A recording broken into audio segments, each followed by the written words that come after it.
सदगुरु महाराज की जय। तो कहा सत्संग जब हम आप करेंगे, सत्संग में जब सफल हो जाएंगे, सत्संग कुछ होने लगेगा। गुरु महाराज भी जब नए नए थे तो गुरु महाराज से भी सत्संग बन नहीं रहा था। और हम लोग भी विचार करके देखिए कि कितना दूर तक बनता है, पता लगेगा कि हाँ बनता है या नहीं बनता है। तो गुरु महाराज अपने गुरु महाराज से विनती किए, प्रार्थना किए, गुरुदेव दानी तारन, सब भावो व्यथा विदारन, मम सकल काज सारन, अपना दरस दिखा दो। तो होता क्या था, जैसे अभी हम लोग ध्यान करने के लिए बैठते हैं, मन को लगाते हैं जप में, तो थोड़ा देर तक 2-4 बार करता है। आज जैसे ऐसे कंठ झुका तो सूरत भी झुक गई। जब तक सीधा रहेगा तब तक ख्याल रहेगा, लेकिन जैसे जैसे नीचे हुआ तो माथा नीचे हुआ तो सूरत भी झुक जाती है और धीरे धीरे धीरे धीरे नींद में प्रवेश कर जाए। शरीर सीधा है, मन नींद में नहीं जाएगा, लेकिन कहाँ चला जाएगा? गुनावन में चला जाएगा, जप को छोड़ देगा। क्या करेगा?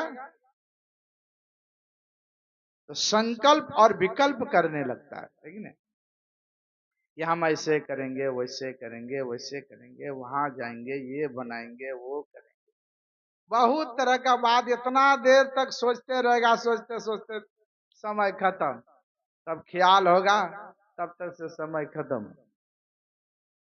इन्हें नहीं कि 2-4 घंटा 5 घंटा बैठे रहेंगे तो चलेगा क्या? तो सोचेगा दो अब दूसरे बार में करेंगे, दूसरा काम कर लेते हैं। फिर ध्यान तोड़ दीजिएगा। श्री सदगुरु महाराज की जय।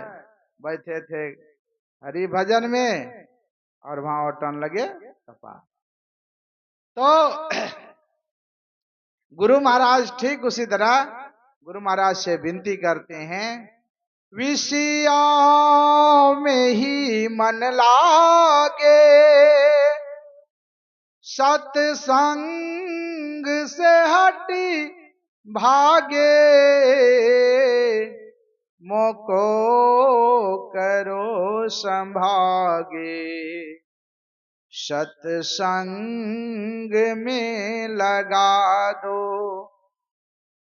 कहे गुरु महाराज, ये मन जो है ना सत्संग में नहीं लगता, बार बार यह मन भाग जाता है। कहाँ चला जाता है?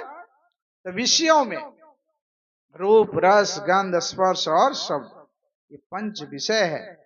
और ये 5 विषय में आज से नहीं, जब से यह संसार बना है तभी से हम आप शरीर धारण करते हैं और विषय का भोग करते हैं, विषय का रसास्वादन करते हैं। और ये आदत लग जाने के कारण ये बार बार उधर ही भाग जाता है। दूसरा कि सबसे उत्तम जोनी है मनुष्य का, सबसे श्रेष्ठ जोनी है मनुष्य का। और जो जितने शरीर हैं, शरीरधारी जीव हैं, सब हैं मनुष्य से नीचे। तो नीचे के तरफ बहना जो है ना, जिस तरह की हम लोग खेत पटाते हैं, जो जिधर ऊंचा है ना उधर से पानी भाग करके नीचे की तरफ चला जाता है। तो ऊंचा तरफ ले जाने के लिए मेड़ को बांध बांध के ले जाना पड़ता है, या मजबूत पाइप दे के ऊपर की तरफ चढ़ाना पड़ता है, तब पटता है। तो उसी तरह ये चारों तरफ से 9 इंद्रियों के घाटों को बंद करके, सुरक्षित करके, तब मन को समेट करके ऊपर चढ़ाना पड़ता है। कहीं थोड़ा सा किधरों लीक हुआ तो बस नीचे उतर जाएगा, भाग जाएगा मन। यही आज तक होते चला आ रहा है। इस पर हम लोग कस के नहीं लगे। कस के नहीं लगने का मूल कारण यही है कि आज कहे मैं काल भजूंगा, काल कहे फिर काल। और यही आज काल करते करते इतना दिन तक चला गया। अब बस काल अचानक मारसी ज्योति तरको बात। एक दिन ऐसा होगा, काल काल करिए रहे तब तक से अचानक जमराज उठा के ले जाएगा। उस दिन कहेगा रुआ अभी रुकिए, अभी टाइम है, ध्यान भजन करने दीजिए तब जाएंगे। देगा समय? कहना दिया गया था, आप नहीं ख्याल किए तो हम क्या करें, हमरा तो समय है। भगवान राम का सीरियल आप लोगों ने देखा होगा। भगवान राम का भी समय जब पूरा हो गया इस धरती पर, तो उनको भी ले जाने के लिए काल आए थे। जब भगवान को अभी काल नहीं छोड़ सकता है तो हम लोगों को छोड़ेगा नहीं। इसीलिए जो है, समय के रहते बना लो शाही जीवन को, समय जब बीत जाएगा तो आंसू बहाने से क्या होगा। मनोयोग पूर्वक से ध्यान भजन सत्संग करें और करके अपने जीवन को सार्थक और सफल बनावें। यही निवेदन के साथ मैं अपनी वाणी को विराम। 5 बजने वाला है, आरती होगी, फिर रात्रिकालीन का सत्संग है, फिर रात्रिकालीन का सत्संग होगा, उसमें अधिक से अधिक संख्या में आवे। यह मत सोचिए कि गांव का बाबाजी है, नहीं। गांव का सोचिएगा तो गांव में हम भी हैं, आप भी हैं, चलते रहेगा, है कि नहीं। लेकिन कौन कब उठ के चल जाएंगे इसका भी कोई गारंटी नहीं है, ये मत सोचिए। श्री सदगुरु महाराज की जय। आप लोग तो सब महात्मा को बुला बुला के देखिए रहे, है कि नहीं, और बुलाएंगे, है कि नहीं।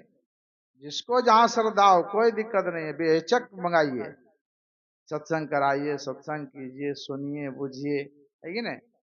जच जाए तो दीक्षा लेके ध्यान कीजिए, इसमें आपका सार्थक और सफल होगा, मेरा नहीं, है कि नहीं। हम करेंगे तो हमारा होगा, आप करेंगे तो आपका होगा। तो कहने सुनने की बहुत सारी बातें हैं, ये मैं यहीं पर विराम देता हूं, फिर रात्रिकालीन के सत्संग में आप लोगों को सुनाऊंगा। श्री सदगुरु महाराज की जय।